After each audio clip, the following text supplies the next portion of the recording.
Greetings. Here we have a very interesting and very important topic in linear algebra, that is diagonally dominant matrix.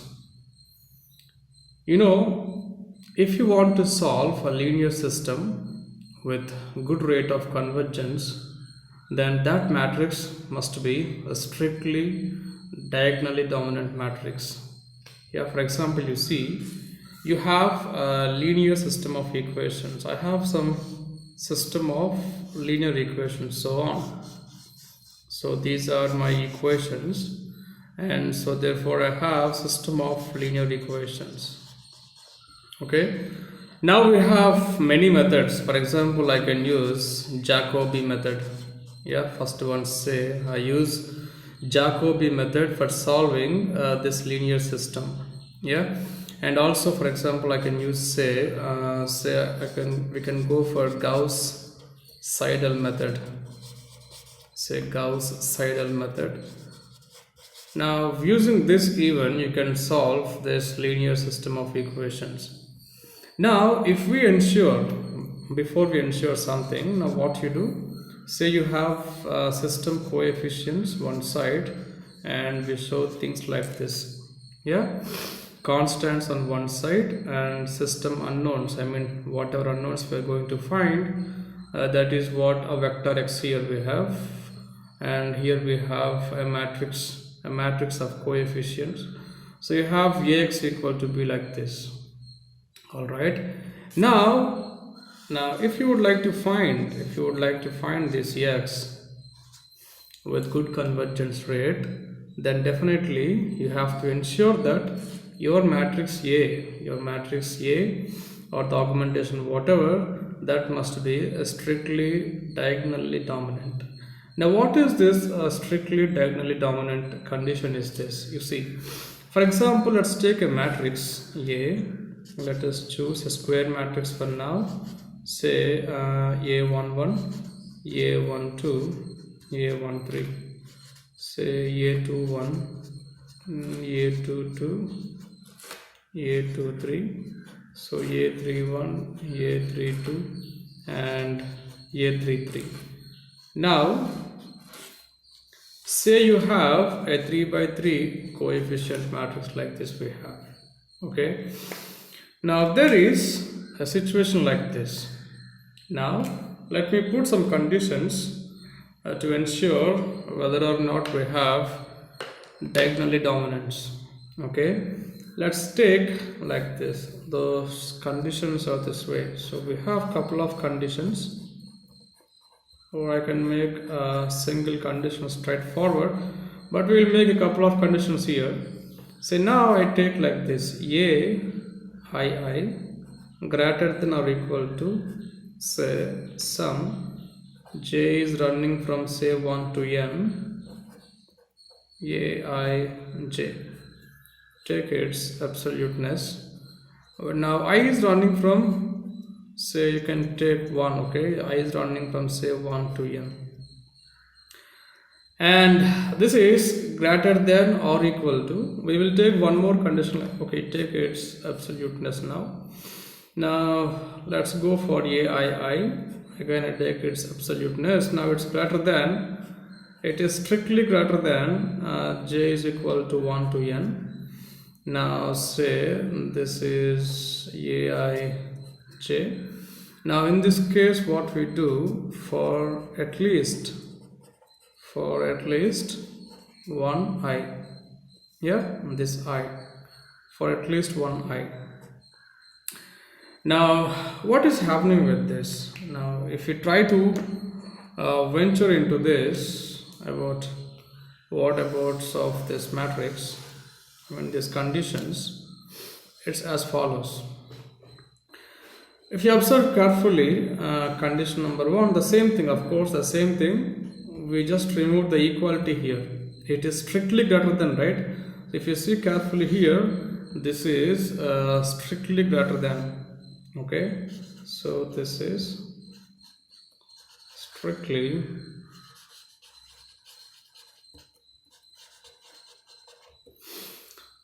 greater than. I hope you understood this. Now in this case what we can do, we have to make this way: j is equal to 1 to n provided I is not equal to j. Here also we have to make like this: provided I is not equal to j. Yeah, what is the meaning of this? Let's solve, let's try to understand this with an example. Let me take a new base. New base is this. Let's take one good example to understand what is this. Okay, so example is as follows. For example, I take a square matrix A. Okay, let me take something, say 13, say some 3, some minus 2, say here we have 1, say negative 2, negative 1. I'm taking something randomly here, say it is 3, this is 1, and say this is 4. Okay, you have some matrix like this, and what conditions you have? The condition is as follows: aii, this is what? A diagonal quantity, right? This is diagonal quantity. Again we have diagonal quantity here. Now aii is greater than or equal to this one: j is equal to 1 to n aij. What is the meaning of this? And I is not equal to j. Okay, that means this is for I is equal to 1, you have this row, and I is equal to 2, you have this row, and row 3 you have like this, and j is equal to 1 is this. This is, sorry, so this is your j is equal to 1, and your second column j is equal to 2, and third column j equal to 3. Now aii, so I take aii means the first one, right?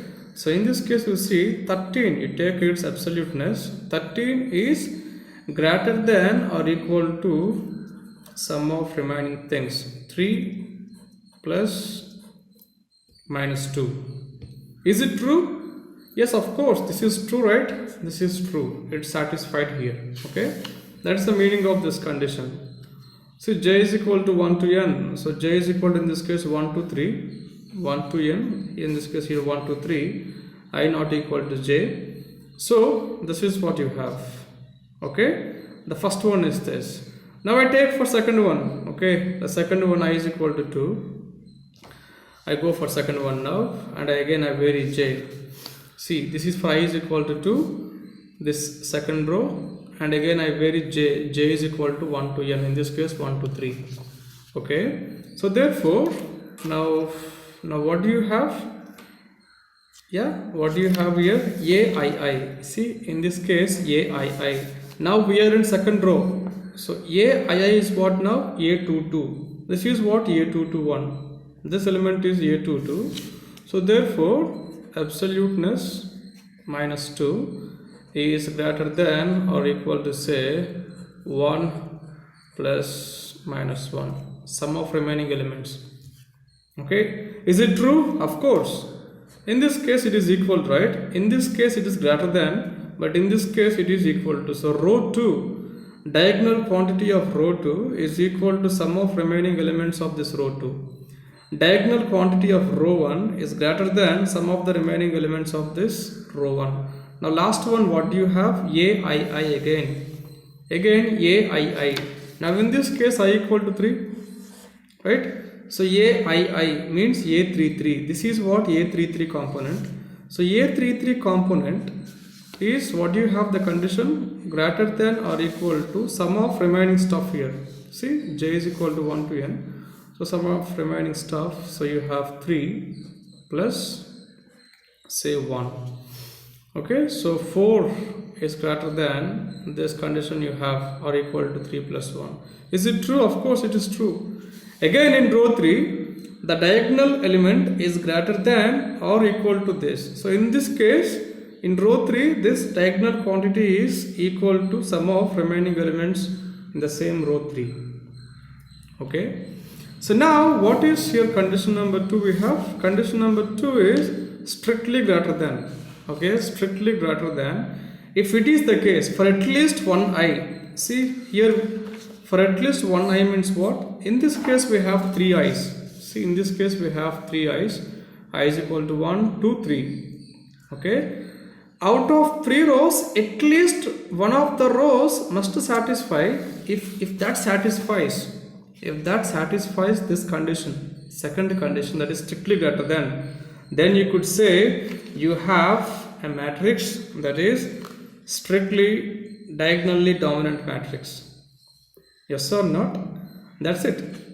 So therefore simply we could say this example A is otherwise diagonally dominant matrix. This A is diagonally dominant matrix. Is it not good here? Okay. For example, you could take other example like this. If you want to take, where is my marker? So okay, sorry, my marker is here. Sorry. So let's take other example. Let's take example like this. Say 25, 4, say 2, and let me take here some 32, say 2, 1. Let me take here 61, say 3 and 2. Now is this is one more square matrix. Say you have 3 by 3 square matrix like this. Say it is a coefficient matrix of a system. Now in this case, if you take first row diagonal component we have is 25. You take its absoluteness and you check for this. Yeah, it's true, right? This is satisfying. Now let's go for second one. In this case, diagonal quantity is this. So I'll go for this 2 greater than or equal to 32 plus 1. Gone. It's gone, right? So in step number 2, in row number 2 itself, this condition got violated. So this inequality doesn't hold for this matrix. So therefore, this matrix A. So this matrix A, this is not diagonally dominant, because it is not, this is not true, right? This is incorrect. So A is not diagonally dominant matrix.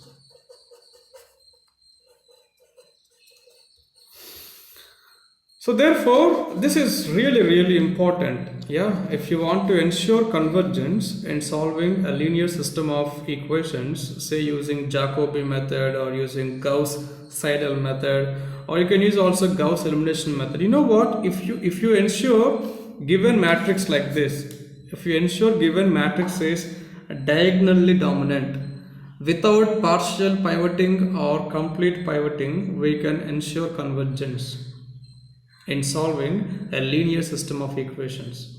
Yeah, if we employ Gauss elimination method in solving that. So we need not go for that weird or beautiful, partial pivoting. Not required. Exactly not required. Yeah, this is the beauty of diagonally dominant matrix. And one more thing is that diagonally dominant matrix is always non-singular. You take any diagonally dominant matrix, see, diagonally dominant matrix is very important, is always non-singular. Yeah, and non-singular means what? You take its matrix, determinant of that matrix is not equal to 0. If determinant of matrix is not equal to 0, that matrix will always be invertible. Yeah. So therefore, in finding system unknowns, we have to ensure that first of all, our matrix is invertible. Okay.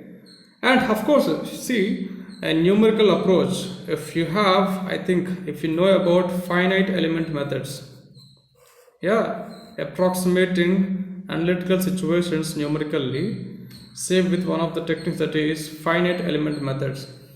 Many matrices that arise in finite element methods are strictly diagonally dominant matrices.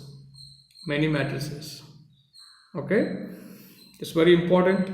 So you can enjoy the benefits of strictly diagonally dominant matrices in the journey of linear algebra.